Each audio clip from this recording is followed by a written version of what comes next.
Gracias. Hola, buenas tardes o buenas noches. Hoy tenemos aquí nuestro Buenas tardes. espacio, buenas noches, nosso espaço dramaturgo. Me encanta quando aqui na apresentação diz é um dramaturgo bilíngue, não? Você vai, depois tu explicará um pouco sobre isso, não? O dramaturgo, diretor, músico, diretor de cine, Paco Romeu, diretamente de lá. Está em Valência? Bueno, voy a matizar un poquito lo que has Vale. dicho. ¿Tú estás en Valencia tú ahora? Todo lo que he hecho, Mm. todo lo que he dicho en cine, todo lo que he hecho en cine ha sido amateur por Ujú. completo y en música también. Pero bueno, Perfeito. es parte de mi biografía Uhum. y yo empecé Uhum. queriendo ser director de cine, Uhum. escribiendo Uhum. narrativa corta Sim. y haciendo música. E Paco, a música Sí, de alguma maneira influencia, ou no caso, o audiovisual e a música, de alguma maneira, influencia em tu maneira de escrever guiones ou teatro? mira, te puedo decir que este fin de semana, hace 2 días, sábado y domingo, Hum. estrené mi última obra en formato de lectura dramatizada, Hum. Marchal. Es Hum. una obra que se ha parido, se ha gestado en el marco del Laboratorio de Escritura Teatral Ínsula Dramataria, Josep Lluís Sirera, del Instituto Valencià de Cultura. Hemos estado 6, 7 meses escribiendo 4 autores y, bueno, Chavo Jiménez, Gemma Miralles, Guada Sáez, coordinados por Paco Zarzoso y Denis Despegó. Y bueno, mi obra en concreto, Marchal, es prácticamente, no voy a decir musical, pero sino una obra que cierra una trilogía. Las 3 obras de la trilogía se basan en un género musical diferente, en una técnica musical diferente, y tratan de aplicar esa técnica a la escritura, a la dramaturgia. En el primer caso fue Uns altres temps, que ganó el premio Mallorca de Dramaturgia en 2019, que se basa en la forma clásica del canon, en la repetición de una frase varias veces dando vueltas. Y después, en 2018, escribí Play, premio Ciudad de Valencia en 2018, en el mismo año, que se basa en la técnica de remezcla de los DJs, de los disc jockeys, en la música electrónica. Y en este caso, Marchal, la obra que hemos estrenado este fin de semana, yo tenía la espina clavada de escribir algo sobre rock and roll, que es la música que yo tocaba de joven, y en concreto sobre el riff de guitarra y la repetición en el rock and roll. Y fíjate si influye que, bueno, yo he escrito una obra para 3 actores músicos, bajo, batería y guitarra, que a la vez que dicen su texto y van, interpretan no solo el texto, sino también la música. Y bueno, pues estoy muy contento, aún estoy con el subidón y el bajadón del postestreno, ahora viene la publicación, pero bien, muy contento, muy contento. Paco Romeu, como dramaturgo, aterriza ao teatro em 2000. Pero é curioso porque tu tem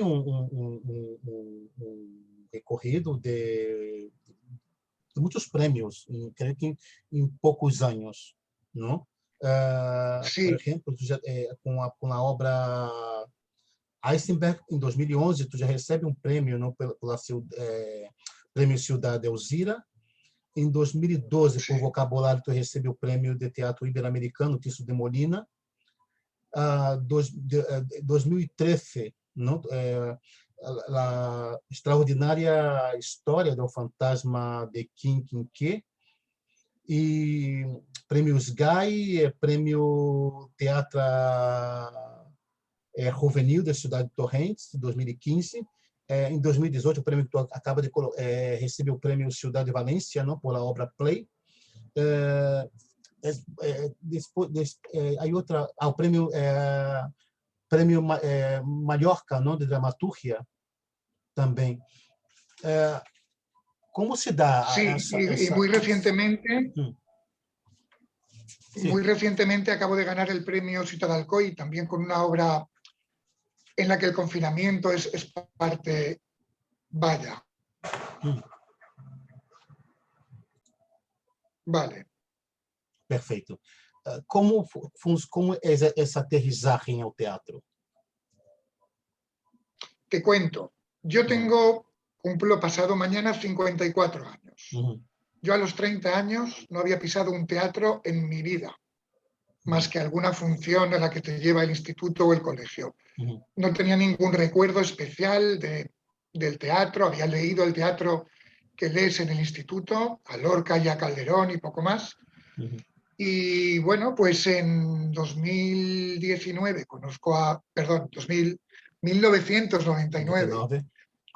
a Elsa, a mi mujer, y ella sí se dedica al teatro, es licenciada en arte dramático, actriz, directora, y sobre todo su vida profesional está volcada en la escuela de teatro de Picassent, del pueblo en el que vivimos. Yo empiezo a asistir a los ensayos y a ver funciones, y bueno, yo en aquella época escribía básicamente narrativa corta, componía un poco de música, y yo entro en el teatro como un elefante en una cacharrería, me tiro de cabeza. Elsa, como ve que no entiendo, no he leído, no tengo cultura teatral, me da a Bertolt Brecht y me da a Rodrigo García y me dice, empieza por aquí, léete esto. Y bueno, pues yo asistía a los ensayos de sus grupos, y ya tenía desde grupos de adultos a grupos de niños muy pequeños. Empecé a componer la música para alguna obra y en 2001-2002 me animé, le pedí permiso para escribir un texto infantil para los niños. Y escribí mi primer texto, que fue Yuna y la Mickey Imaginary. Y bueno, durante 7-8 años estuve escribiendo textos, primero para los niños. Hicimos, por ejemplo, una adaptación del Señor de las Moscas, de la novela de Golding. Uno de los textos lo has nombrado tú ahora, La extraordinaria historia del fantasma de Kim Quinqué, que años después ganó el premio Charo Vidal de Teatro Infantil de Carcaixent. Y ya a lo más interesante es que me atreví con los adultos. Y el trabajo con los adultos era absolutamente distinto. A los niños les presentas un texto cerrado que se tienen que aprender, y con los adultos hacíamos procesos muy largos, eso es lo más maravilloso que he hecho en mi vida, procesos de un curso, de curso y medio, de investigación. Y yo escribía desde el trabajo de los actores, desde el trabajo de Elsa, de la directora, y no eran textos cerrados, eran partituras de las que salía un montaje. ¿Qué pasó después? Claro, yo en aquella época no me presentaba a premios, porque cuando escribes obras para muchos personajes no vale la pena, es muy difícil. En 2007 tuvimos nuestro primer hijo, luego tuvimos 2 más en los años siguientes, y yo tuve que dejar de ir a los ensayos. Tuve que dejar de ir a los ensayos y cambió mi punto de vista por completo. Pasé, por un lado, aproveché para hacer algo que yo hacía mucho tiempo quería hacer y no podía: escribir textos para pocos actores, para pocos personajes. El primero fue Iceberg, y lo presenté a un premio y lo ganó. Y dije, ostras, pues voy a seguir por esta vía, a ver dónde llego, ¿no? Y bueno, pues en 10 años, bueno, has comentado antes que soy bilingüe, yo escribo tanto en valenciano, en catalán, como en castellano, y bueno, pues tengo la suerte de ir ganando premios en los 2 idiomas, pero también debo decir que aunque gano premios y publico bastante, soy un autor muy poco estrenado. No sé, por ejemplo, de vocabulario, que tal vez es mi obra más célebre, ¿no? Porque ganó el desaparecido premio Tirso de Molina, era un premio que organizaba el Ministerio de Asuntos Exteriores de España. Bueno, yo soy el último ganador de Tirso de Molina, conmigo se extinguió, y apenas se ha hecho una lectura dramatizada en la SGAE en Madrid, que dirigió Paloma Pedrero en 2012. Sí ha habido interés por algunas compañías en montarlo, pero nunca ha cuajado.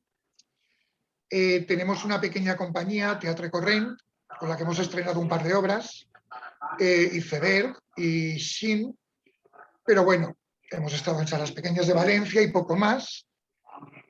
Y bueno, pues voy publicando, voy ganando premios y parte del premio sabes que suele ser la publicación y poco más, poco más. Hay pocas, si no tienes una compañía, nuestra compañía es muy pequeña, absolutamente precaria y bueno, nos tenemos que acoger de vez en cuando a este tipo de residencias o como becas que te permiten estrenar un montaje en una sala pequeña.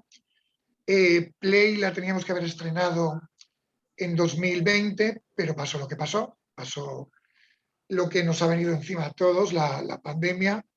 Y bueno, de momento está prorrogado. Se supone que a principios de 2022 la estrenaremos. Pero bueno, vamos haciendo lo que se puede. Perfeito. Tu comentava ahora sobre a pandemia. Como foi tu processo de criativo durante todos esses meses? Agora já temos um pouco mais de um ano e 6 meses. Como foi tu processo criativo? Como foi viver? Vale, te cuento porque ha sido un poco curioso. Mi profesión es, yo soy funcionario, soy telefonista del ayuntamiento de Picassent, de mi pueblo, Uhum, y yo escribo por las tardes cuando puedo y cuando tengo uhum, tiempo, ¿no? uhum, La pandemia cambió mucho Yo no dejé de trabajar durante el confinamiento porque era servicio esencial, uhum, más esencial que nunca. uhum, Un telefonista de un ayuntamiento, sobre todo en los meses de confinamiento, vamos, estábamos desbordados de trabajo. uhum. Ahora todo es por teléfono. Sim. Entonces, bueno, yo seguía trabajando por las mañanas y por las tardes sí es cierto que tenía algo más de tiempo, aunque era complicado porque tengo 3 niños que Uhum, estaban estudiando desde casa y bueno, sí. Y la verdad es que durante la pandemia me dediqué a hacer algo que hacía mucho que no, por lo menos en la primera fase, ¿no? En el confinamiento estricto. Me dediqué a componer canciones y a grabar canciones que colgaba en Facebook, de versiones de gente que me gusta, ¿no? Que hacía muchos años que no lo hacía. uhum, Pero en la segunda fase sí comencé a escribir un poco más en serio, presenté un par de proyectos a varias cosas que, bueno, fueron aceptados. Escribí Gulliver Captiu, Gulliver Cautivo, un texto en valenciano que acaba de ganar el Sito de Alcoy, uhum, que transcurre durante el confinamiento en la ciudad de Valencia. Y terminé una obra que llevaba 2 años con ella y no la terminaba ni a tiros. Sí me permitió algunas cosas. Hubo una cosa muy bonita. Desde Bolivia se organizaron unas lecturas dramatizadas y me invitaron a participar en una con Piel de Cebolla, uno de mis textos. Y fue muy bonito porque leía el texto una actriz desde Bolivia, otra actriz desde Buenos Aires uhum, y otra desde, pues no sé si era Oregón o Wisconsin, desde Estados Unidos. uhum. Y se creó una magia absoluta. Y claro, cuando te dicen que se va a hacer una lectura dramatizada así, no confías en que vaya a salir bien. Y fue mágico. Fue mágico y me di cuenta de cómo se habían abierto muchas puertas. Existía un tabú que impedía que el teatro pudiese hacerse, realizarse, transmitirse a través de, pues como estamos hablando ahora tú y yo, de ciertos medios que siempre el teatro ha considerado ajenos. Aunque sí es cierto que la dramaturgia incorpora muchas veces, yo lo he hecho desde hace mucho tiempo, conversaciones por móvil, por Skype, pero como parte de la dramaturgia, el que el medio para el teatro fuese el streaming o este tipo de tecnologías, todos hemos sido muy reacios. Y cuando no hemos tenido más remedio, nos hemos tenido que adaptar. No sé, tengo amigos que han tenido que reinventarse y montar talleres por streaming que han funcionado muy bien, se han hecho muestras. Y bueno, es muy curioso todas las puertas que se han abierto. Dicen que no hay mal que por bien no venga. y bueno, esto es una muestra. Tu comentava sobre a leitura de tu texto por atrizes em 3 países diferentes, não? Sí, sí, Desde sí. de streaming. Isso foi isso provocou um grande debate entre alguns pensadores do teatro, que me gusta muito dela uma frase de Jorge Dubaty, que diz que o streaming é uma resposta à ausência, ou não, é o streaming é uma resposta à abstinência do presencial, não? É o streaming. E se criou esse debate se era teatro ou se não era teatro. Eu sempre, como estamos sempre em ao meio deste campeonato de tênis, não? Então sempre Sí. utilizo como escenificação nas redes sociais, não? O É verdade que o pessoal do teatro tem muita resistência, tem muitíssima resistência às redes sociais, e é muito curioso porque o teatro nas últimas décadas foi se precarizando muitíssimo, nos últimos 11, 12 anos, mais aún com a crise de 2008. E temos um problema em ao teatro, que organiza muitos grandes festivais, alguns festivais em diferentes países, e aqui em Europa ou em Espanha há alguns. A mobilidade dos criadores é algo pendente dentro do teatro. E as redes sociais, para mim, é uma ferramenta que aproxima muitíssimo os criadores. E como eu utilizo muitíssimo essa ferramenta desde 2010, 2011 para desenvolver projetos com autores ou com criadores ou com companhias que estão em países diferentes ou continentes diferentes, quando tu conecta com um dramaturgo que tu sigue pelas redes sociais, ou tu busca informações em Google para conhecer um pouco do trabalho desse dramaturgo, quando tu contacta com eles, é muito difícil de se conectar com eles. Tarda muitíssimo para conseguir esta aproximação, não? E o streaming, de alguma maneira,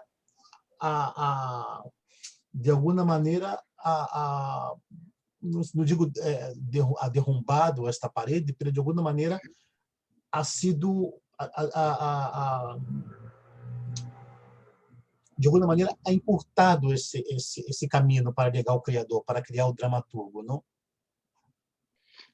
Pero ya no solo en el teatro. En Uhum. el teatro, por supuesto, ha abierto muchas puertas, muchas ventanas, muchas vías y muchos caminos. Pero fíjate qué curioso, lo último que sé de Francis Ford Coppola Uhum. es que estaba haciendo un experimento, estaba haciendo cine en directo, en un estudio, en un plató, con cámaras, con actores, con cambios de plano, pero retransmitiéndolo en directo por streaming. Claro, alguien puede pensar, este tío, si sigue así, va a acabar inventando el teatro, ¿no? Pero fíjate qué curioso que se da como también hay mucha reacción contra el cine en el teatro, siempre lo ha habido, y me da la impresión de que está habiendo un punto en común gracias precisamente a estas cosas que estamos haciendo desde el teatro y desde el cine a través de las nuevas tecnologías. Y lo que está haciendo Coppola se puede parecer mucho a lo que están haciendo algunos dramaturgos. Y tal vez lleguemos a un punto de unión. El cine en directo se parece mucho al teatro y el teatro a través de ciertos medios se puede parecer al cine. Y eso es muy interesante. Me parece muy interesante. Claro, el debate está servido. A los puristas estas cosas no les interesan, pero a mí me parece maravilloso. Estou buscando aqui. También entiendo, perdona, que a mí me cuesta entender el teatro sin la proximidad física, sin la sala, sin el contacto directo, oler el sudor del actor, ¿no? Y de la actriz, pero no sé, las circunstancias nos están llevando a derribar ciertos tabús. Pero bueno, yo supongo que siempre que podamos volveremos a la sala, a la proximidad, a la sala o a la calle o a la plaza o al foro, ¿no? Que es al final lo que buscamos. Hemos tenido que encontrar otros foros y bienvenidos sean, por lo menos de momento. Tu comentava sobre a experiência de Coppola sendo cine indireto, e tu comentava sobre também sobre o presencial, não? O tema do público, não? Tem esta sinergia, este jogo, não? Eu vejo o teatro como um voleibol, como um futebol, não? Onde a participação do espectador de alguma maneira influi dentro deste fenômeno, diferente do cine, da tele, da série, que o espectador vai lá à cozinha, vai ao lavabo, vai não sei de onde, e sigue, pode parar, ou pode, o que seja, não? O teatro não, o público, o espectador, tem, tem muitíssima influência sobre o que está passando em aquele momento, porque teatro é a hora, não é aquele momento, não? Pero me quedei pensando aqui na película, quando comentava de Coppola, eu me quedei pensando aqui na película Dogville, com a Nicole Kidman, que é dentro, Nicole Kidman, que está, a película é toda rodada dentro de uma nave, e toda a marcação é um teatro, é um teatro. E quando reflexionam sobre novas propostas, não, que passará de maneira streaming, cambiará alguma coisa. De alguma maneira, creio que já temos um pouco com Dogville, um pouco do que pode ser o teatro do teatro, não sei se não digo um futuro lejos, mas um teatro de um futuro mais imediato, não? Talvez Dogville seja um pouco esta resposta. Yo, fíjate que pienso que va a haber una reacción a todo esto. Y la reacción pienso que va a ser a lo mejor lo contrario de lo que esperamos. Que el teatro va a intentar ser más cercano y más presente que nunca. Porque cuando las circunstancias te obligan a algo, cuando esas circunstancias pasan, hay una reacción contraria. Y yo pienso que el teatro va a tender a primar las producciones más pequeñas sobre las más grandes, las salas más pequeñas sobre las más grandes. Esto está pasando en la música, por ejemplo. Ya no hay, sí, hay festivales grandes con muchos, pero los grupos y los cantantes están actuando en teatros antes que en estadios.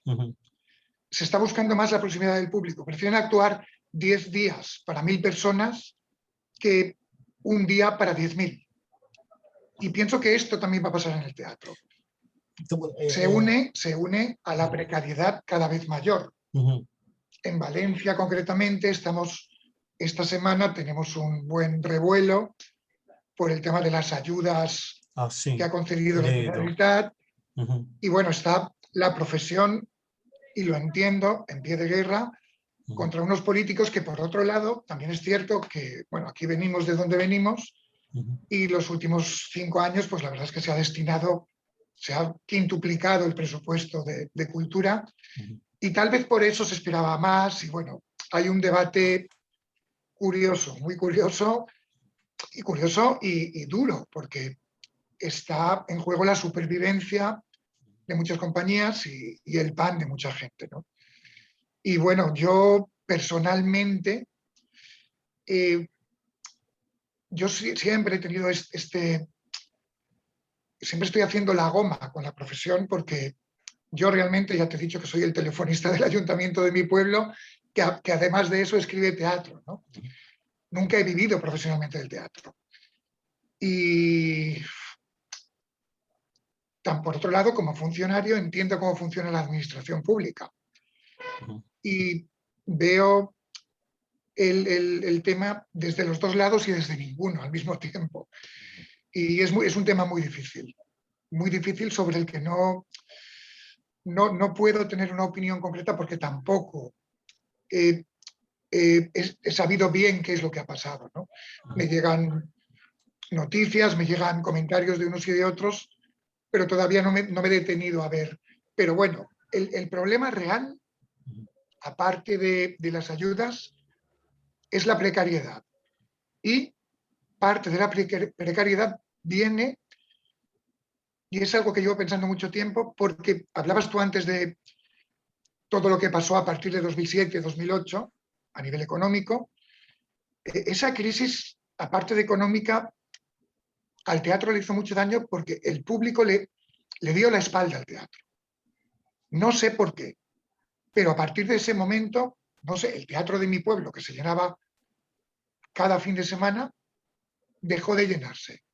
Y hemos llegado a un punto que viene cualquier compañía y de 250 butacas que antes se llenaban, ahora van 50 o 100 personas. ¿Qué ha pasado? No lo sé.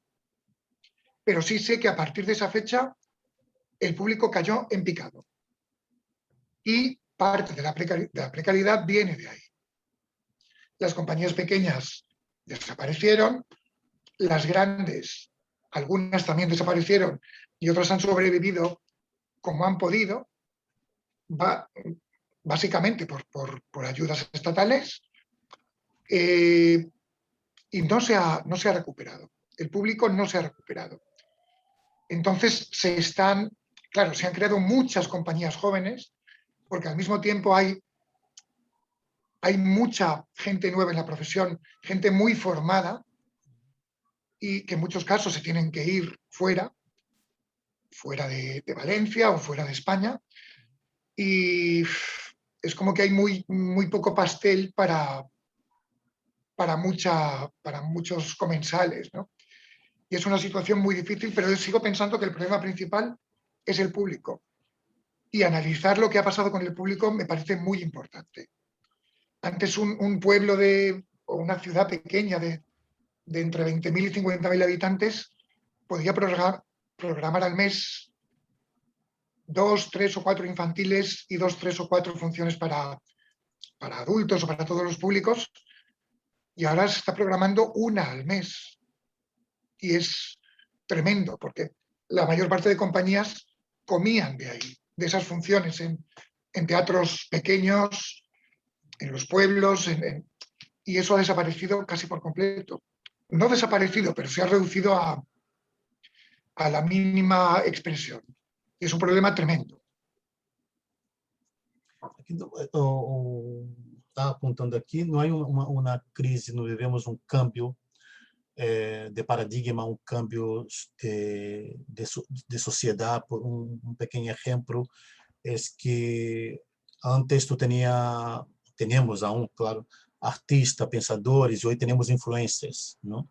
Não sei se aqui já está chegando, pela geração de que hoje tem 20 e pouquinho, influencer tem um Instagram com 10, 25 milhões de seguidores, ou um canal em YouTube com 200, 1 milhão de seguidores, um canal de YouTube.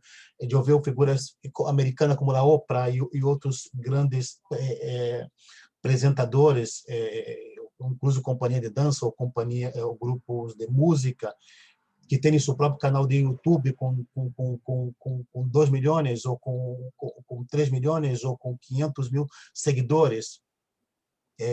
Que em alguns países ter um canal de YouTube já significa ter um pequeno negócio.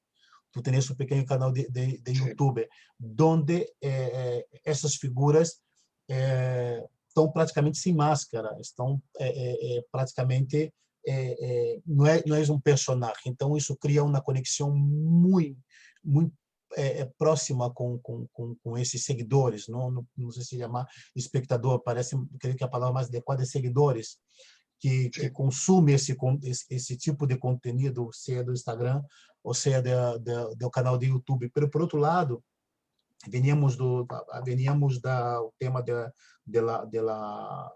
tema do teatro, das salas mais pequenas, não? E comentávamos um pouco sobre a película Dogville de Nicole Kidman. E uma coisa que tenho observado muitíssimo é que o teatro está caminhando para a arena, para o espaço não convencional, onde o ator mira nos olhos do público, toca ao público. Creio que esse abismo que há em o teatro italiano, o teatro grego, onde há esse rio que separa o público, que é um abismo do espectador, não creio que tenda a desaparecer, mas eu creio que essas salas cada vez mais serão, como podemos dizer, serão raridades, podemos dizer assim, estarão, pero lá, novos espectadores estarão formados para participar do fenômeno teatral desde um espaço mais próximo, de proximidade, ¿no? Sí, a ver, esto se viene haciendo sobre todo desde los 60. Sí. Todos los intentos de romper la cuarta pared, de romper con el escenario de la italiana, colocar el público en diferentes o introducirle elementos no estrictamente teatrales como vídeo, pantallas, cámaras. Lo que pasa es que siempre hay una tendencia a volver a la sala. El espectador actual entendemos la sala de teatro como el lugar en el que el teatro sucede. Hay mucho teatro de calle. En España sabes que hay una cultura muy grande y muchos festivales de teatro de calle y muchas compañías, algunas muy grandes, que se dedican desde hace 30, 40 años a hacer teatro de calle y se hace un teatro de calle magnífico. Pero la sala es la sala. Y normalmente quien hace teatro de calle se dedica solo al teatro de calle. O en un 80%, un 70% al teatro de calle. Y quien hace teatro de sala se dedica al teatro de sala. Hay como En el teatro infantil es diferente. El teatro infantil siempre he pensado que es, aparte de que es el que más da de comer a la mayor parte de compañías, porque hacen muchas más funciones las compañías que se dedican a teatro infantil. Casi todas las compañías suelen tener un montaje infantil que sustenta la producción del montaje adulto, ¿no? Pero también pienso que es mucho más arriesgado. Yo últimamente, incluso desde la dramaturgia, últimamente he tenido la suerte y la ocasión de participar en varios jurados de teatro infantil. Y claro, cuando participas en un jurado de un premio de textos teatrales, te da una visión de un plumazo. Tú no sabes quién ha escrito los textos, pero ves cómo está el patio, ¿no? Ves qué es lo que se cuece y por dónde van los tiros. Y también he estado últimamente en otros premios de teatro no infantil y te aseguro que hay mucha más innovación y mucho más riesgo en el teatro infantil, en los textos de teatro infantil que en los textos de teatro adulto. El autor que escribe que puede ser el mismo, ojo, que escribe para adultos, se arriesga mucho menos que el que escribe para niños o para jóvenes. Y es curioso que en el teatro infantil, y volvemos al tema del espacio, es mucho más común, no sé, escribir o montar hacer un montaje que suceda en un escenario en el que están los niños en el propio escenario, 40 o 50 niños como mucho, mezclados con los actores o con los músicos o con los títeres. Y es mucho más común arriesgar pues por ejemplo, con títeres o con otras técnicas, incluso con otras tecnologías. Y me llama la atención porque no sé por qué sucede. También es cierto que los niños, y eso lo veo en mis hijos, y volvemos a lo que tú decías antes, están mucho más acostumbrados a, en primer lugar, son niños y tienen las puertas más abiertas a todo, no tienen prejuicios, y en segundo lugar, están más acostumbrados a, pues lo que tú me decías, al Instagram, a los followers y a las nuevas tecnologías, y todo les sorprende menos. Incluso les sorprende la presencia del actor, porque no están acostumbrados a la ausencia, a la lejanía, y la presencia es algo que para ellos tiene mucha fuerza. Entonces vamos como rebotando, vamos como dando vueltas, yendo y volviendo, alejándonos de la plaza para volver a la sala y de la sala para volver a la plaza, alejándonos de la técnica para volver a la presencia y de la presencia para volver a la técnica. Y es siempre un ir y volver. Y a veces estamos como redescubriendo lo que descubrían Grotowski o Peter Brook 50 años después. Y volviendo a lo mismo después de alejarnos porque ellos nos habían mostrado un camino para alejarnos, ¿no? Y es muy curioso lo que hace el tiempo con las cosas, ¿no? Con los espectadores, con los autores, con todos. Eu já estava apontando aqui, porque está comentando sobre teatro infantil, sobre a inovação, e eu tenido a oportunidade de participar de um laboratório com o Lutz Rubner, que é um dramaturgo alemão, que escreve muito sobre teatro juvenil. E uma das coisas que se discutia era que era muito complicado escrever teatro para ninhos e para adolescentes, porque a tendência nossa é tentar escrever para um ninho de nossa geração ou um adolescente de nossa geração. Então, era muito complicado, era muito complicado conseguir conectar com eles. Se tu não escrever um texto para adulto, mas são histórias cotidianas, são dramas cotidianos, é mais fácil de uma sociedade, de uma grande cidade, é mais fácil conectar com esse público. Mas com o público infantil é muito complicado. Gostaria um pouco comentasse um pouco sobre tua experiência com o teatro infantil, de como quando tu habla de risco, não? Porque sempre aí sempre essa pergunta, o teatro sigue sendo teatro de risco, não? E sim, é de risco, não? Teatro infantil é isso, um risco, escrever teatro infantil. Pero quando tu habla de los riscos e de la inovação, tu coloca de que elementos em concreto, que situações, ou que tipo de história em concreto.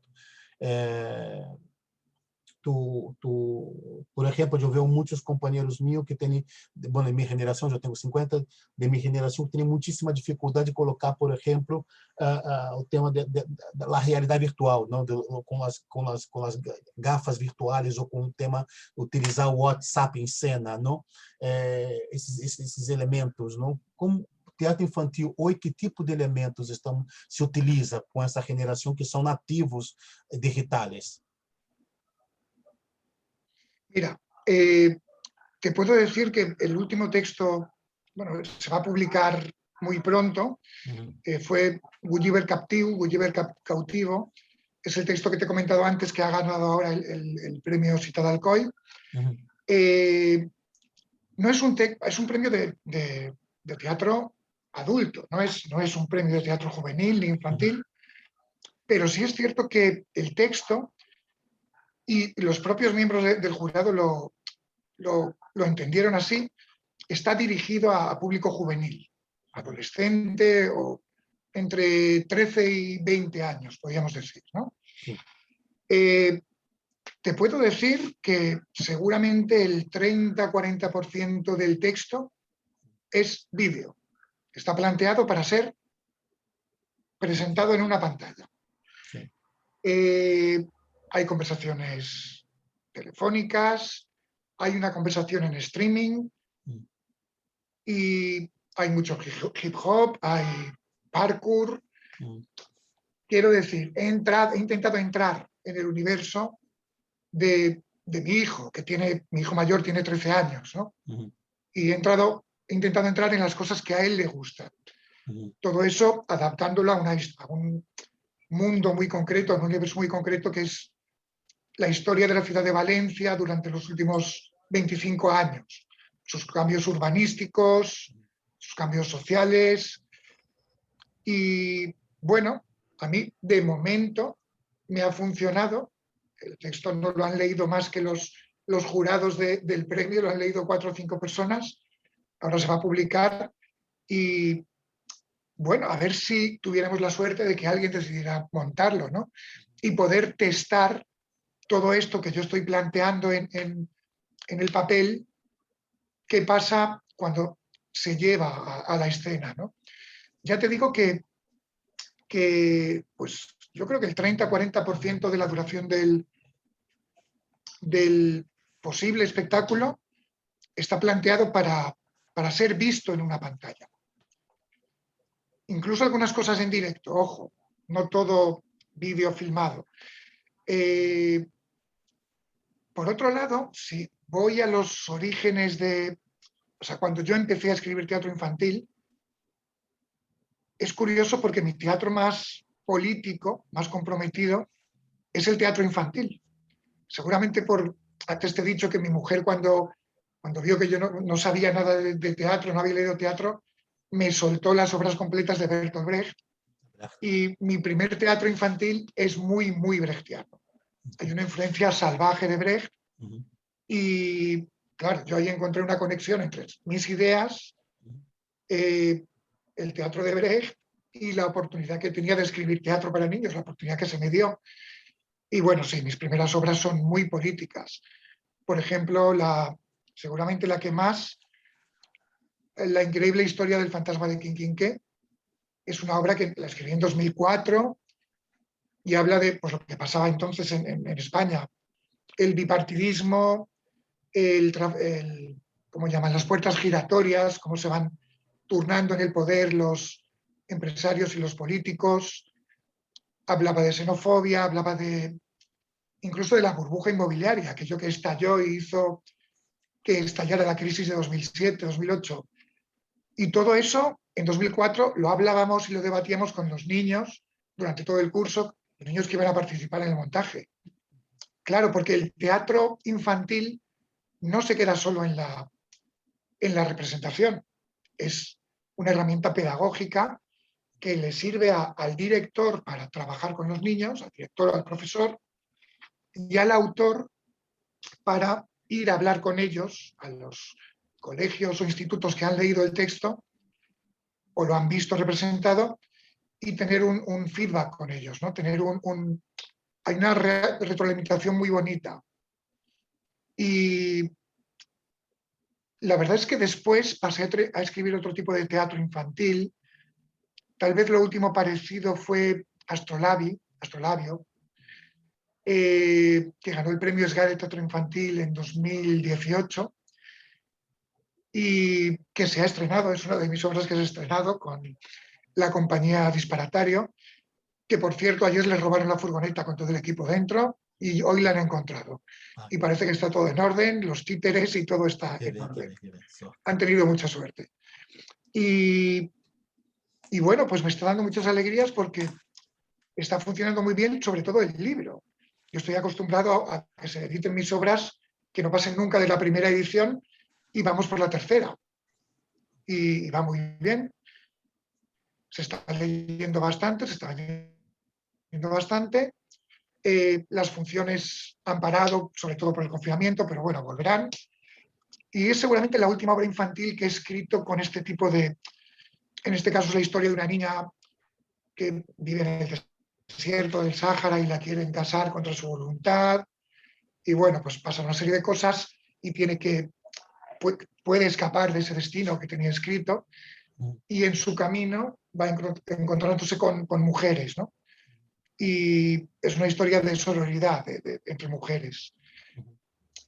Y las últimas cosas que he planteado, no las he llegado a acabar, van por otros sitios. Seguramente son cosas para niños más pequeños, en las que quiero más investigar en un teatro con muy poca palabra, con muy poco texto.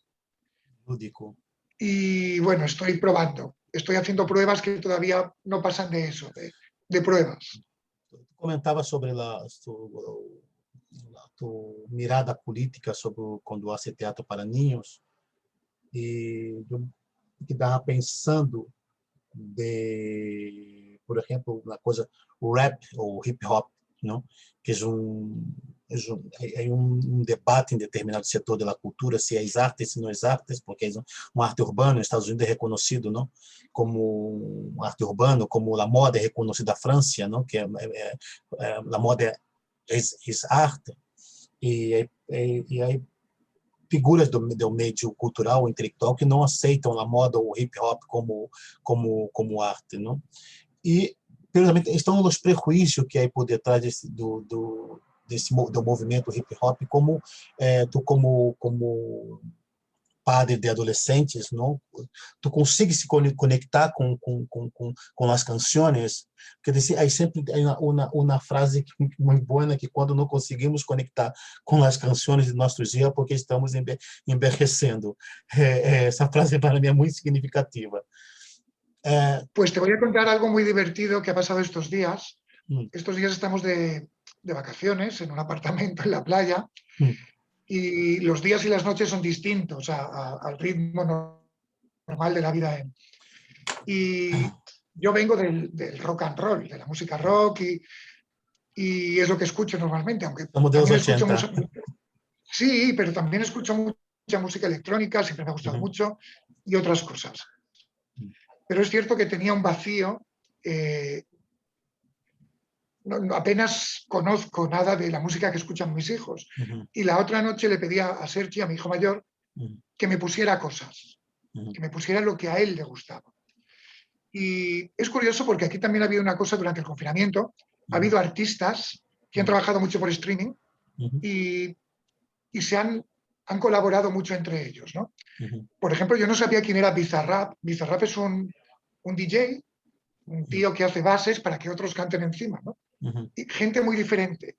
Y hace bases muy diferentes para gente muy diferente. Algunas me parecieron magistrales. Luego hay cosas, porque como en todo, hay cosas más o menos convencionales, ¿no? Pienso que en el hip hop pues hay una parte muy convencional en la que mucha gente hace lo mismo y dice lo mismo, y luego hay otra gente que arriesga muchísimo. Seguramente es la que tiene un mensaje más comprometido con muchas causas, ya no solo con causas políticas, aunque al final todo es político, ¿no? Con el feminismo, con los colectivos LGTBI, con los problemas de su barrio, de su ciudad. Y por supuesto que luego has hablado de lo que es arte, lo que no es arte. Yo pienso que la diferencia está en lo que es cultura y lo que no es cultura. Arte, o la diferencia entre arte y cultura, que últimamente es como muy abrupta. Hay como una élite de gente que decide lo que es arte y lo que no. Y parece que el término cultura queda relegado para algunas manifestaciones que no alcanzan ese estatus, ¿no? Yo creo que no, que el tiempo dirá lo que queda de cada forma artística, de cada manifestación artística, igual que nos han quedado algunas cosas de los 60, de los 70 y de los 80 y otras las recordamos casi con vergüenza y en aquel momento nos podían gustar o llamar la atención. El tiempo pone las cosas en su sitio y nos dirá quiénes son los clásicos de hoy. Los clásicos de cualquier época son la vanguardia en su época, normalmente, ¿no? Y seguramente quienes vayan a ser los clásicos de 2021 no lo sabremos hasta 2035 por lo menos, ¿no? Pero es muy curioso la lección que me dio mi hijo el otro día. Estuvimos hasta las 2 o las 3 de la madrugada escuchando y yo estaba entusiasmado. Estaba entusiasmado porque sí sabes más o menos lo que es el trap, lo que es el hip hop, pero no sabes cómo es. Tienes unas... Por ejemplo, en este texto del que te hablaba, en Gulliver Captiu, he escrito un rap. He escrito una pieza de rap para que sea... Y yo sí que he jugado muchas veces a hacer bases para hip hop, ¿no? Pero bueno, ahora no tengo tiempo para esas cosas, ¿no? Pero bueno, es necesario saber qué les gusta a nuestros hijos para poder ofrecérselo, si no es imposible. Essa colocação é bastante interessante. Eu estava pensando aqui, essa geração é muito diferente da nossa, onde elas vivem uma realidade onde, se no caso das chicas ou LGBTs, sobre o tema da visibilidade, sobre o tema de apoderamento, não? Sobre os chavales, sobre o tema da questão de essa, talvez, reeducar. Eu creio, de alguma maneira, essa nova geração, de alguma maneira, foram mal educadas por outras gerações e estão nos reeducando, de alguma maneira. Esse teu teatro político a ninhos e adultos, de alguma maneira, reflexiona sobre essa realidade que vive essa geração, sobre empoderamento feminino das chicas, sobre essa geração de sexualidade fluida, sobre LGBTs, como se isso, em o caso de los niños, dialogam, e no caso dos adolescentes e adultos também, como dialogam com essas realidades, não? Porque são miradas muito diferentes da nossa. Eu pensava um pouco de alguma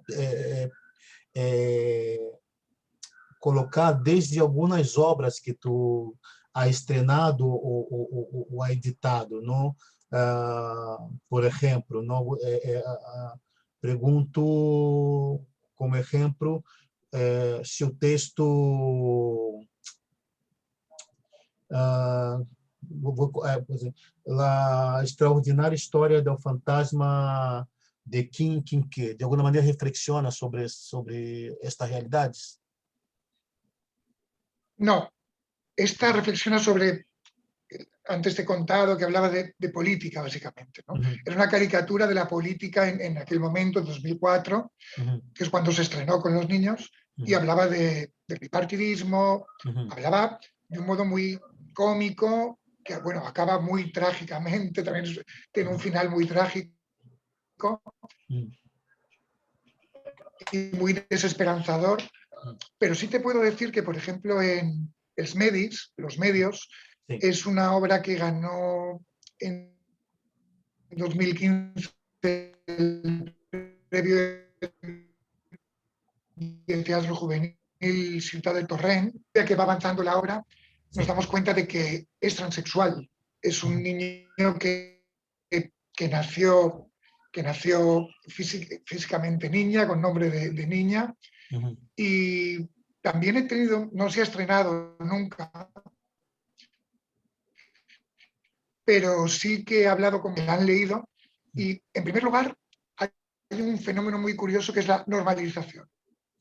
Como en la inmensa mayoría de niños que ahora pueden tener entre 8 y 15 años, han normalizado el tema de la transexualidad, de la homosexualidad, pero también es cierto, igual pasa un poco como lo que hablábamos antes de la acción-reacción, hay una parte de la sociedad que está reaccionando contra estas cosas.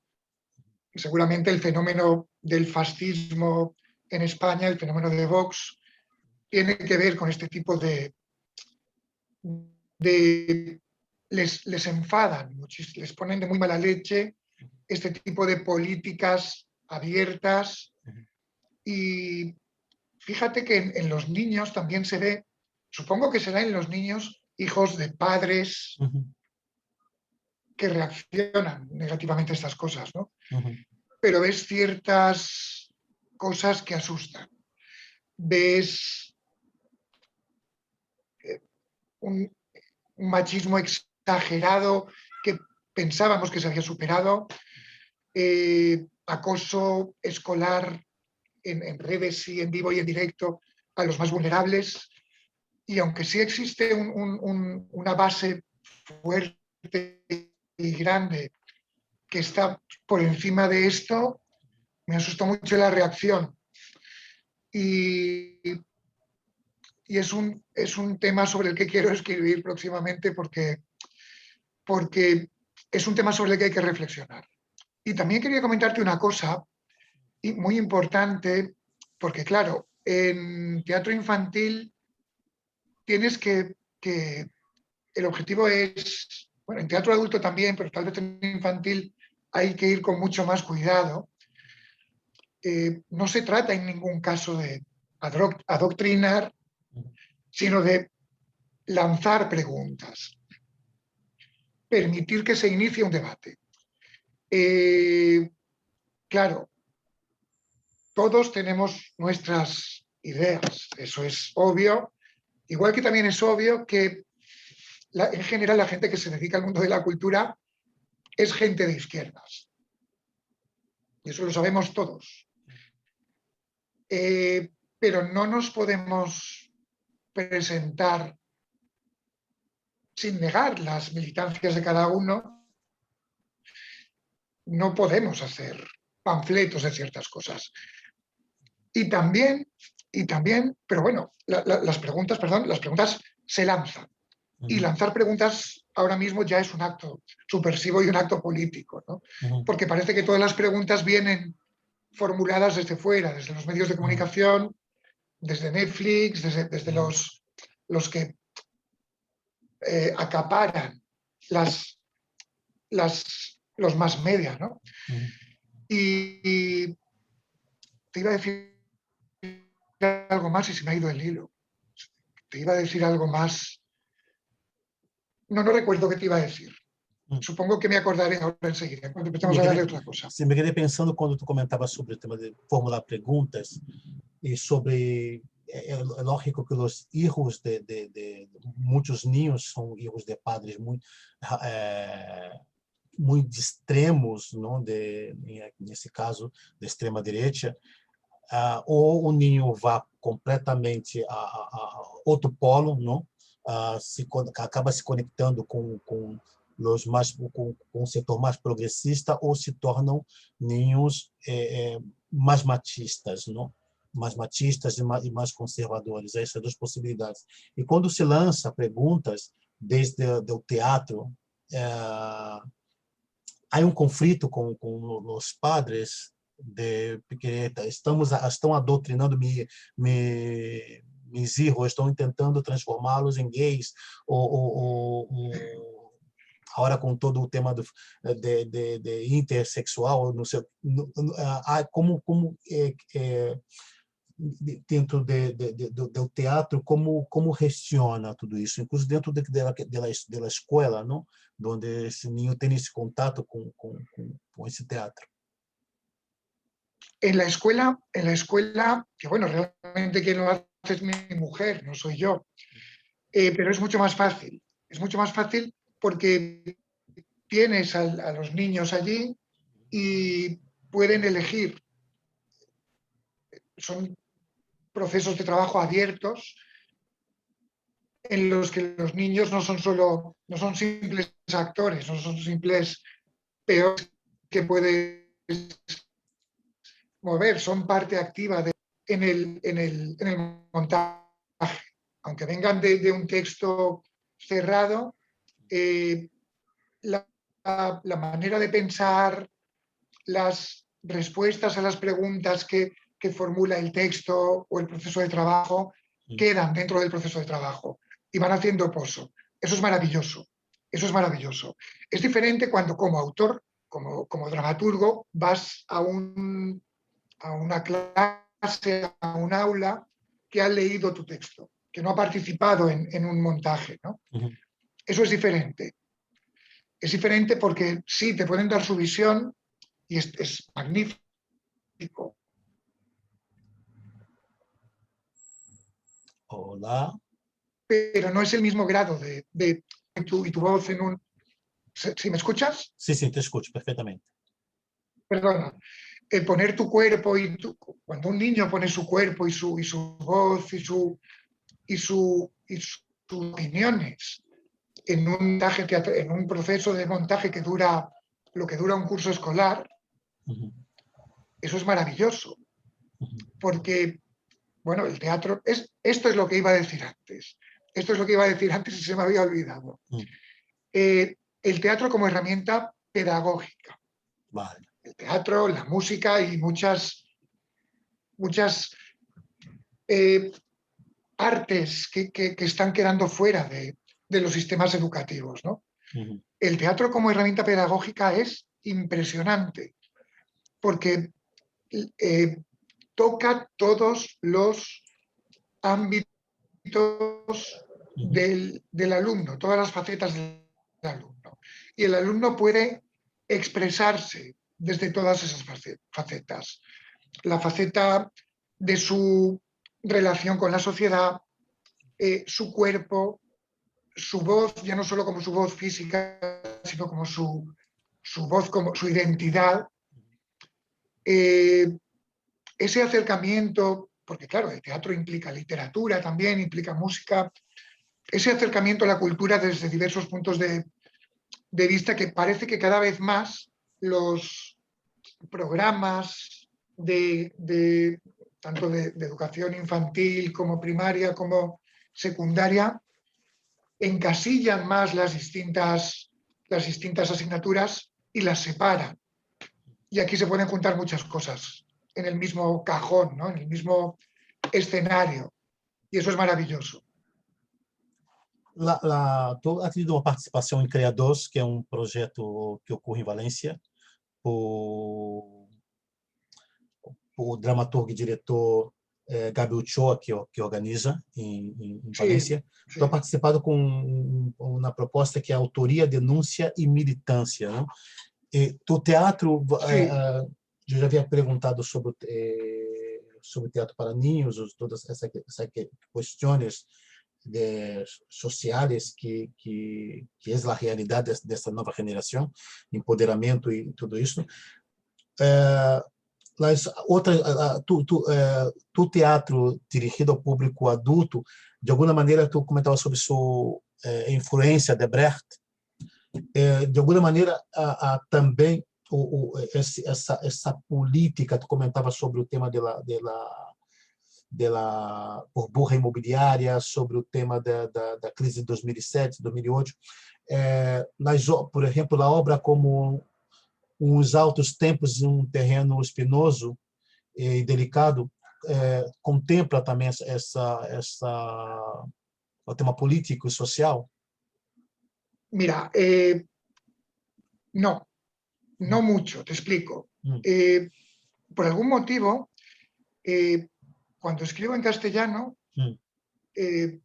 escribo de un modo y sobre unos temas, y cuando escribo en valenciano, escribo de otro modo y sobre otros temas.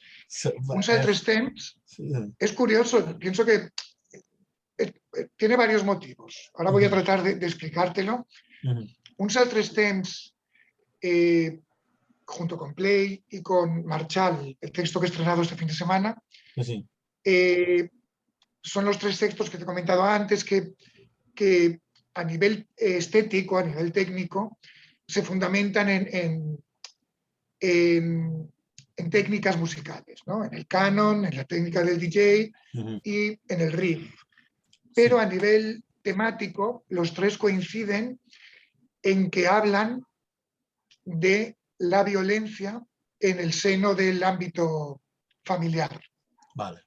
Por ejemplo, Uns Altres Temps habla de los abusos continuados generación tras generación de los padres en este caso a las hijas. Y en Play, bueno, Play es una historia más truculenta, es la historia de dos hermanastros que son abusados por sus padrastros. Es una historia un poco truculenta y bueno, como Diana, su protagonista, que es una disc jockey, utiliza la técnica que ha aprendido de su trabajo, de mezclar, de hacer música electrónica, para modificar la realidad y poder superar estos problemas familiares que tiene, ¿no? Y bueno, la última riff es una historia de violencia doméstica, Es una historia de una pareja con una orden de alejamiento, pero contada desde diferentes puntos de vista. En cambio, cuando escribo en castellano, por algún motivo, casi todas mis obras, y esto siempre me lo he preguntado, ¿por qué? ¿Cuál es el motivo? Casi todas mis obras suelen ser el encuentro entre un hombre y una mujer que tienen dificultades de lenguaje entre ellos. Por ejemplo, Vocabulario cuenta la historia. Yo esto también te lo quiero dejar muy claro. Yo soy un contador de historias. Hay gente que piensa que el teatro no solo... Yo vengo de la narrativa, yo siempre he querido contar historias. A veces he hecho otras cosas, pero lo que se me da medianamente bien es contar historias, ¿no? Y utilizo el teatro para contar historias. Entonces, Vocabulario es la historia de dos personas mayores, un señor alemán que vive en la calle y una señora china que no hablan castellano, pero viven en España y coinciden todos los días en un parque, en un banco de un parque, y poco a poco van aprendiendo castellano, español, para poder comunicarse entre ellos. Entonces es una historia de amor, ya no tanto entre ellos, un romance, como de amor al lenguaje, a un lenguaje nuevo. En Piel de cebolla traté de arreglar algunas cosas que en Vocabulario no me... Pienso que terminé mal, concluí mal, y planteé Piel de cebolla con un planteamiento un tanto parecido. Es un encuentro entre una persona subsahariana, un africano, que también vive en la calle, y una alta ejecutiva sueca que se dedica a la importación y exportación de cebollas, de cargamentos, de barcos enteros de cebolla, ¿no? De cebollas. Y bueno, por una peripecia muy concreta, acaban en un sótano de una ciudad, seguramente una ciudad española, ¿no? Y ninguno de los dos habla correctamente castellano. De nuevo, el problema del lenguaje como excusa y como hilo conductor de la obra. Posiblemente Piel de cebolla es mi obra adulta más política, porque ahí sí es un encuentro entre el primer y el tercer mundo, dos realidades absolutamente opuestas, y está ambientado en un sótano, pero en el subsuelo de una ciudad en la que está sucediendo, pues seguramente lo que aquí fue el 11M, el 15M. Aunque cuando empecé a escribirla, intenté escribirla en inglés, lo que pasa es que mi inglés no era suficiente, y que sucediera en Egipto, en el Cairo, en la plaza Tahrir, el comienzo de la primavera árabe. Pero bueno, desistí porque mi inglés no era suficiente y me pasé al castellano, ¿no? Y es curioso porque el encuentro entre un hombre y una mujer con el lenguaje como problema lo he llevado al texto en 2 o 3 textos más, ¿no? Que, bueno, no están publicados. No me gusta hablar de mis obras no publicadas porque como las presento a premios, pues me gusta que se mantengan en el anonimato, ¿no? Y que cuando un jurado las lea no sepa que son mías. Pero sí, por lo menos en 2 he seguido intentando estirar de ese hilo del encuentro entre un hombre y una mujer con problemas. Bueno, esto de los problemas del lenguaje me gusta mucho la filosofía, me gustó mucho los filósofos del lenguaje, Wittgenstein y Russell, y seguramente me viene de ahí, ¿no? Y bueno, el texto próximo que estoy planteando se mueve en un campo parecido, pero lo voy a pasar al tipo cambiando el lenguaje, cambiando el idioma, ¿no? A ver qué sale, a ver si puedo caminar bien por este territorio en valenciano. Okay. Sí. Entonces, lo que quiero hacer con mi próximo texto, bueno, está en mantillas, acabo de plantearlo, es seguir hablando de este tipo de encuentros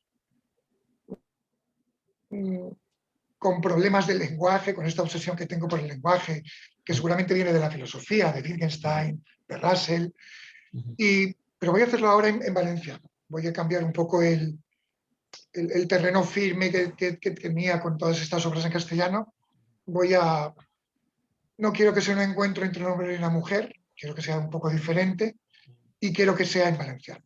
Es simplemente el planteamiento de algo que ahora tengo que desarrollar, no sé muy bien cómo.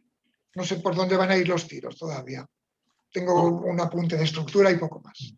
Quando tu comentava sobre esse tema da linguagem, quando tu pensa na obra em castelhano, me veio um pouco na cabeça um debate que tivemos aqui com alguns autores. Comentávamos que esse país que de tantos idiomas e de tantas culturas, se conhece pouco algumas vezes, parece que se conhece pouco, não sabemos exatamente o que passa em Madrid, quem está em Barcelona, quem está fora de Catalunha não sabe exatamente o que passa em Catalunha, não? A televisão autonômica, de alguma maneira, tem uma função de marcar essa identidade, de alguma maneira, a televisão autonômica. Então, não se sabe muito o que está passando em Andalucia, ou está passando em Astúria, ou que está passando em Valência. Eu pensava, quando eu falava sobre esse tema do linguagem, eu pensava um pouco nisso, não? Aqui em Catalunha, com o tema do processo, quando viajava fora de Catalunha, havia uma certa, não digo ódio, mas havia certa desconfiança com E rechazo. Rechazo a Catalunha, não? E aqui, por outro lado, também com relação a tudo que vem de Espanha ou de Madrid, alguma coisa assim, não? Então, penso que são pueblos que falam o mesmo idioma, não? Que cada território tem seu idioma, sua língua, não? Pero que algo passa que se vai alejando de alguma maneira, não? E eu vejo um pouco isso dentro da dramaturgia, por exemplo, não? Quando penso no teatro, hablo com os amigos de Madrid, estão falando sobre o teatro do Siglo de Ouro, sobre teatro revendo clássicos, sobre determinados autores. Aqui já miramos a outros autores, talvez miramos mais ao teatro argentino do que ao teatro de aqui. Não sei se isso passa em Andalucia, se isso passa em Valência, em País Basco, conosco alguns autores também, tentando construir, no caso do País Basco, tentando construir sua dramaturgia, não, que durante muitos anos não foi registrado, não. E eu, quando tu comentava sobre o texto, pensava também em esta Espanha com tantos idiomas e tantas culturas, não?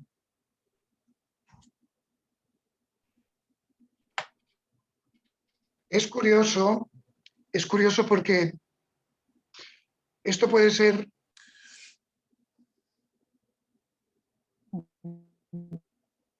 muy bueno, pero también, sobre todo en momentos delicados. O sea, tú sabes que el valenciano es la lengua, bueno, el valenciano es el nombre de la lengua catalana en el país valenciano, Sí. pero es la misma lengua en Baleares, en Cataluña Baleares, sí. Y en el país valenciano. Balearán. Para mí fue magnífico, claro, para mí fue magnífico hace 2 años ganar el premio Mallorca de dramaturgia, ¿no? Porque yo había ganado premios en el país valenciano, pero nunca había ganado un premio fuera en mi lengua, en valenciano, ¿no? Fuera del país valenciano. Y es maravilloso, porque ahí están los puentes, ahí están las cosas que nos unen. Exactamente. Es curioso que luego cuando fui a recoger el premio y a presentar el libro a Palma, pues te cuenta la gente de allí que incluso entre ellos, que son 4 islas, no hay comunicación entre las islas, ¿no? 4 islas que están juntas y que hablan la misma variante aunque cada isla es diferente, pero me decían, no, si es que aquí la gente es de Mallorca y los de Menorca son de Menorca y nadie de Mallorca se va a Menorca a comprar, ni a Ibiza, ni a ver una obra de teatro, y que son mundos cerrados. Entonces, a mí me da la sensación de que cuantos más medios tenemos para estar cerca, más barreras ponemos para evitarlo. Y esto pasa a todos los niveles. A nivel, tú me has hablado del rechazo, aquello de la por ellos, que decía la gente cuando iban los militares a Cataluña.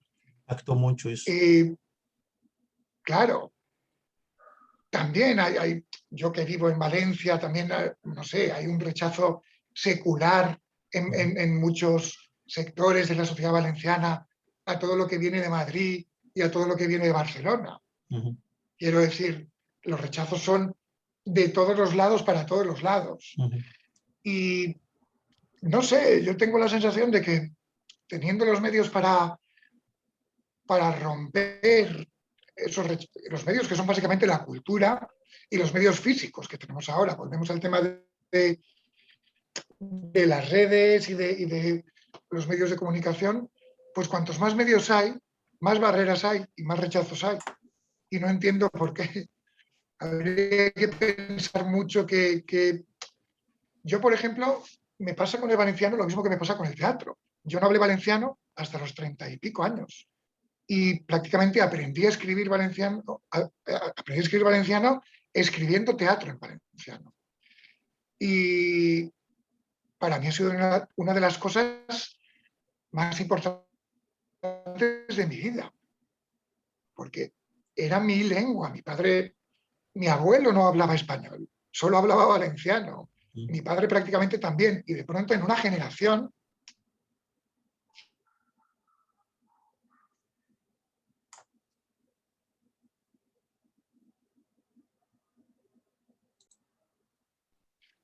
Entonces me parece tremendo que mi abuelo, sin movernos del mismo sitio geográfico, mi abuelo no hablaba español, solo hablaba valenciano, y sus nietos solo aprendimos a hablar español, no aprendimos a hablar valenciano.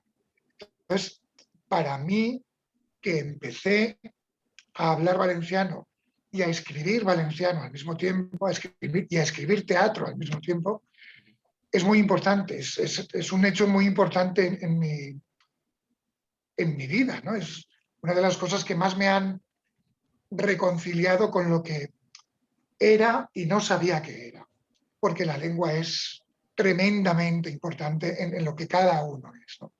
Y en este país, o en esta nación de países, o como queramos llamar a España, yo pienso que la televisión valenciana debería verse en todas las autonomías, la televisión andaluza debería verse en todas las autonomías.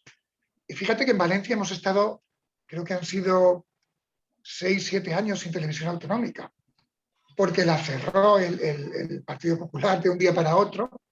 Bueno, aquello fue el cierre de una televisión retransmitido en directo, fue tremendo. Y claro, se ha vuelto a montar con otro nombre y con otro equipo, pero está siendo muy difícil levantarla, dificilísimo. Las audiencias tienen un tope del que cuesta mucho subirlas, aunque últimamente ha habido alguna sorpresa, pero la función social que tenía Canal Nou en su día, con todas las tonterías que hacía también, aquello de tómbola y todas estas estupideces, desapareció. La borraron de un plumazo, y con todo el daño que eso ha hecho al sector audiovisual profesional. Todas las productoras que trabajaban subsidiariamente para ellos, pues muchas desaparecieron y otras han sobrevivido como han podido, ¿no? Pero bueno, es lo que debería ser unión y puente está siendo todo lo contrario. tienes razón.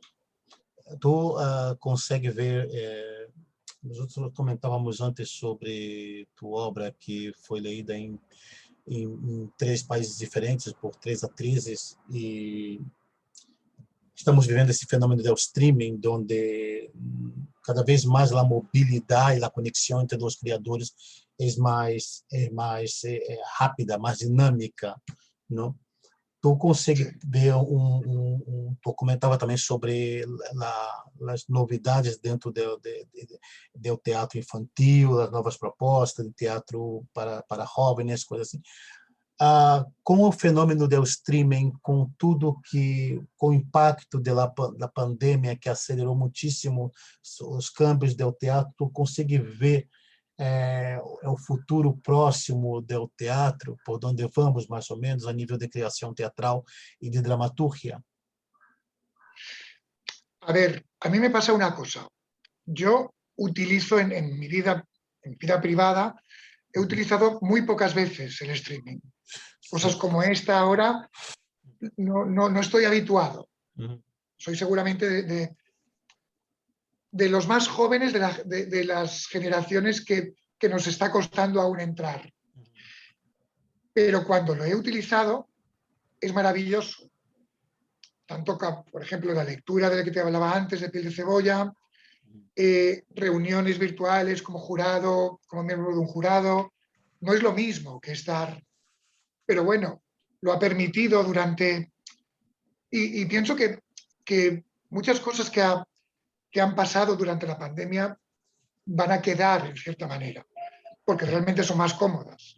Igual que parte del teletrabajo va a quedar como teletrabajo, pues muchas de las cosas que hacemos las personas que nos dedicamos de alguna manera al ámbito cultural, de la manera que sea, se van a quedar. A lo mejor no siempre. Va a ser muy bonito seguir reuniéndose, viajando a una ciudad para reunirse para lo que sea. Pero bueno, yo estrictamente en el teatro, en lo que es el teatro en sí, e intentando pasar por encima del debate que existe de dónde empieza y dónde termina el teatro, de la posibilidad del teatro en redes, yo te puedo decir que sigo viendo muestras de talleres, de amigos, de compañeros que empezaron durante el confinamiento a hacer estos talleres por streaming o por estas redes. Tampoco sé muy bien el nombre de cada plataforma y lo siguen haciendo, o combinándolo por lo menos con la presencialidad. En cuanto a lo que es el formato artístico en sí, el teatro, no sé.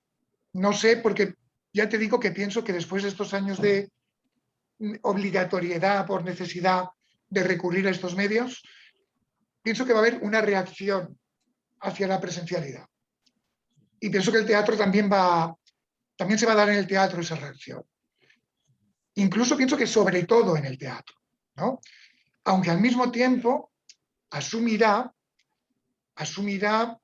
muchas de las cosas que le han hecho posible sobrevivir durante estos años, ¿no? Porque ya estamos hablando de años, ya, de año y medio, 2 años. Y no sé, pienso que se van a dar las dos cosas. Como antes va a ser un fenómeno de ida y vuelta, ¿no?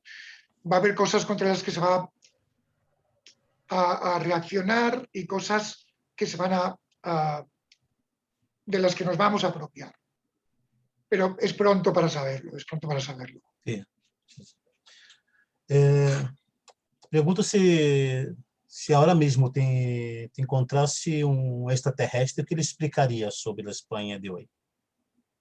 Si encontrase un Extraterrestre. O que ele un explicaria extraterrestre sobre a sobre la atualidade da España. Espanha? ¿Sabes qué pasa? Que yo sé a lo mejor más de Londres que de Extremadura. Nunca he estado en Extremadura y he estado un par de veces en Londres. Y eso es muy curioso. sí que tengo la sensación cuando viajo por España que no conozco nada. Llegas a una ciudad que esperas que sea de un modo y es de otro. La gente, sobre todo de la ciudad, puedes imaginar cómo son sus monumentos, sus calles y sus... Uhum. Pero luego la sociedad no tiene nada que ver con lo que... Y sobre todo es muy diferente. Diversa. Yo no he viajado a muchos países y cuando he ido a otros países he ido solo a algunos sitios muy concretos, pero la sensación que tengo en España es que seguramente más que otros países es un conjunto de países E política? diferentes. En política pues estamos en un momento, aquí también me temo que también va a haber un rebote, me temo que también va a haber un rebote hacia la derecha cuando acabe la legislatura, esperemos que termine y que termine bien. Uhum. Y bueno, yo te puedo decir que es la primera vez que está en el poder, en el gobierno en España, un partido al que yo he votado y llevo votando desde los 18 años, pues se va a cumplir 54 pasado mañana, imagínate. Nunca había estado en el gobierno un partido al que yo había votado. Y claro, por lo menos en la parte proporcional que me Ok. toca, pues estoy contento de este gobierno con todas las pegas que le pongo, ¿no? Uhum. Pero bueno, a lo que le temo de verdad es a la reacción. Es como lo que hablábamos antes de las políticas provocan reacciones, E... provocan una onda a favor y una onda contraria. Uhum. Y me temo que la onda contraria en este caso, por muchos factores, puede ser explosiva. Sim, eu espero Le que tengo não. mucho miedo a esa onda. Esperamos que não, espero que a gente aprenda com o fenômeno Bolsonaro, o fenômeno Trump e os fenômenos aí de Polônia e outros países. Esperamos que não, esperamos que podemos chegar a um momento onde alguns partidos de direita podam ser legalizados, não? Penso que o Sería lo suyo, sim, pero es já muy chegará, difícil. já chegará, já chegará, já chegará, já chegará. Espero. Paco Romeu, muitíssimas graças por tua participação aqui em Esperando Godot. Foi um prazer. Foi uma charla muito interessante. Foi poder conhecer teu universo, conhecer um pouco de tua dramaturgia, tu pensamento, conhecer um pouco mais de maneira de ver o teatro infantil, de essa informação que eu não tinha, não, dessa novidade que está passando, essa dramaturgia onde o ativismo, a militância, a autoria, a música, a narrativa está muito presente, não? Então foi um grande aprendizagem poder estar esta hora e meia aqui contigo. El placer es mío, primero por conocerte, que tenía ganas, y segundo porque en los tiempos en los que estamos, poder hablar hora y media, dos personas, y que después podamos compartir esta charla con quien le apetezca, es una oportunidad muy difícil. Y le agradezco muchísimo porque me hacía mucha falta, porque estas cosas nos ayudan a ordenar lo que tenemos, lo que somos, y me hacía mucha falta, me hacía muchísima falta. Y ha sido un auténtico placer. A mim foi um gran aprendizagem e creio que as pessoas que seguem nosso canal e que vê as charlas, creio que estarão encantadas em poder conhecer um pouco, não só do dramaturgia, mas tudo que permeia, tudo que todos os elementos que estão dentro de tu dramaturgia através do pensamento, não foi um grande prazer, um grande prazer. Muchísimas gracias. Estoy encantado. Hasta la próxima. Hasta la próxima. Un abrazo. Un abrazo grandísimo.